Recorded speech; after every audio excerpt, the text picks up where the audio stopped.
Hi F ടോക്കിലേക്ക് എല്ലാവർക്കും സ്വാഗതം. ഞാൻ ഇന്ന് എൻ്റെ വാട്സപ്പ് സ്റ്റാറ്റസിൽ കുറേ സ്റ്റാറ്റസുകൾ കണ്ടിട്ടോ. വാട്സപ്പിലായിട്ടും ഫേസ്ബുക്കിലായിട്ടും ഇൻസ്റ്റഗ്രാമിലൊക്കെ ആയിട്ട് അങ്ങനെ നമ്മൾ അതും നേടി എന്നാണ് അതിൽ കാണുന്നത്. ചിരിയ തരുന്നത്, സത്യം പറഞ്ഞാൽ ചിരിയ. ഒരു 10-11 കൊല്ലം മുമ്പേ ഇതിനെതിരെ എന്താ പറയുക തൂലിക എടുത്തുകൊണ്ട് എഴുതി വാട്സപ്പിലാണെങ്കിലും സോഷ്യൽ മീഡിയയിലാണെങ്കിലും ഒക്കെ പ്രചരിപ്പിച്ച് അഴിമതിയാണ്, അതാണ് ഇതാണ് അതിൻ്റെ അപ്പുറത്താണെന്ന് പറഞ്ഞുകൊണ്ട് എഴുതിയ ആൾക്കാർ ഇപ്പോൾ തലയിൽ വെച്ച് നടക്കുന്ന ഒരു അവസ്ഥ. എന്താല്ലേ ഇതിന് എന്തൊക്കെ പറയാം? ഇത് പണ്ടുള്ള ആളുകൾ പറയുന്നത് കാരണന്മാർക്ക് അടുപ്പിലും തൂറാം. അങ്ങനെ ഒരു ഇതിലൊക്കെ എന്ത് രാഷ്ട്രീയം അവർക്കുള്ളത്? സ്വന്തം പാർട്ടി എന്ത് ചെറ്റത്തരം കാണിച്ചാലും അതിനെ ഉയർത്തിപ്പിടിക്കുക. ഓല് ചെയ്യുമ്പോൾ ആ ചെറ്റത്തരം ഓലെന്നെ ചെയ്യുകയാണെങ്കിൽ ഒരു കുഴപ്പമില്ല.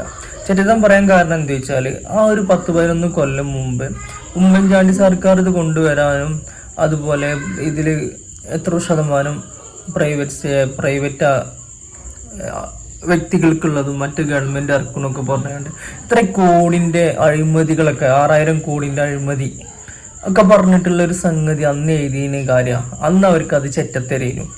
ഇന്ന് അതേ കരാറിലൊരു മാറ്റമില്ല. അതേ സാധനം ഈ സർക്കാർ ചെയ്തപ്പോൾ അത് വലിയ കാര്യം.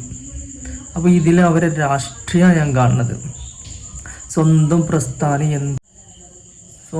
പ്രസ്ഥാനം എന്ത് ചെയ്താലും അതിനെ ന്യായീകരിച്ച് നടക്കുന്ന രാഷ്ട്രീയക്കാരുണ്ടല്ലോ. അങ്ങനത്തെ ആളുകളെ യഥാർത്ഥ രാഷ്ട്രീയക്കാരല്ലോ.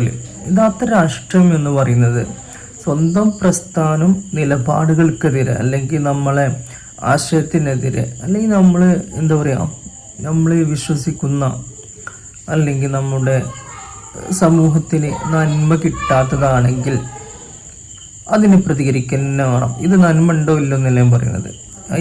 ആ സമയത്ത് അതിന് നന്മ ഉണ്ടെങ്കിൽ അതിന് സപ്പോർട്ട് തന്നെ ചെയ്യണം. ഏത് പാർട്ടിക്കാരും ഏത് ഭരണം ഏത് സഖ്യം ചെയ്തതാണെങ്കിലും നന്മ ഉണ്ടെങ്കിൽ അതിനെ സപ്പോർട്ട് ചെയ്യണം. തിന്മയാണെങ്കിൽ ഏത് സഖ്യാണെങ്കിലും നമ്മൾ വിശ്വസിക്കുന്ന സഖ്യാണെങ്കിൽ ഏതാണെങ്കിലും അതിനെ എതിർക്കാനുള്ളതിലൊരു അതാണ് രാഷ്ട്രീയം എന്ന് പറയുന്നത്. അല്ലാതെ നേതാക്കന്മാരെ തുലിക്കുന്നതിനനുസരിച്ച് ഇങ്ങനെ പാഞ്ഞു നടക്കുന്ന കന്നുകാലികളെ മാരിക്കാവരുത്. രാഷ്ട്രീയ ബോധം വേണം. അല്ലാതെ നേതാക്കന്മാർ എന്ത് പറഞ്ഞാലും പണ്ട് നമ്മളൊക്കെ ചെറുപ്പത്തിൽ അങ്ങോട്ട് ചാടര കുഞ്ഞിരാൻ പറഞ്ഞാൽ അങ്ങോട്ട് ചാടുന്ന ഒരു കുരങ്ങനെ ഇങ്ങോട്ട് ചാടാൻ പറഞ്ഞാൽ ഇങ്ങോട്ട് ചാടും. അങ്ങനത്തെ ഒരു സംഗതിയൊക്കെ ഉണ്ടായിരുന്നു. അതേമാതിരിക്കാവരുത്. ഇന്ന് മനുഷ്യരാണ്. അന്ന് ജീവിക്കാൻ വേണ്ടിയിട്ട് പാമ്പിനെയും കൊണ്ടുവരും കുരങ്ങനെയും കൊണ്ടുവരും. ഇട്ടവരിങ്ങനെ ഊതിയിട്ട് അങ്ങോട്ട് ഇങ്ങോട്ടൊക്കെ ചാടാൻ പറയും. അത് അവരുടെ ജീവിതമാർഗം. ഇന്നും അങ്ങനെ കുറേ ആൾക്കാർ കുരങ്ങന്മാരെ അങ്ങോട്ടും ഇങ്ങോട്ടും ചാടിച്ച് കണ്ട് ജീവിക്കുന്ന ആളുകളുണ്ട്. അവരെ കയ്യിൽ പാമ്പൊന്നും കാണാൻ പറ്റില്ല. ഒരു കാറിലും ഇതൊക്കെയാണ് സഞ്ചരിക്കാം. ഊത്തും കാണാൻ പറ്റില്ല നമുക്ക്. പക്ഷെ ഒരു പേപ്പറുകളും അല്ലെങ്കിൽ പ്രസ്ഥാനങ്ങളൊക്കെ ആയിട്ട് ഇങ്ങനെ ഇറക്കും. അപ്പോൾ അങ്ങോട്ടും ചാടും ഇങ്ങോട്ടും ചാടും. അങ്ങനത്തെ കുരങ്ങന്മാർ ഇപ്പോഴും ഉണ്ട്, മനുഷ്യരൂപത്തിലുള്ള. അപ്പോൾ തിരിച്ചറിയാം. അത് കണ്ടപ്പോൾ ചിരി വന്നു. അതുകൊണ്ട് വീഡിയോ ചെയ്തതാണ്. അപ്പോൾ താങ്ക് യു.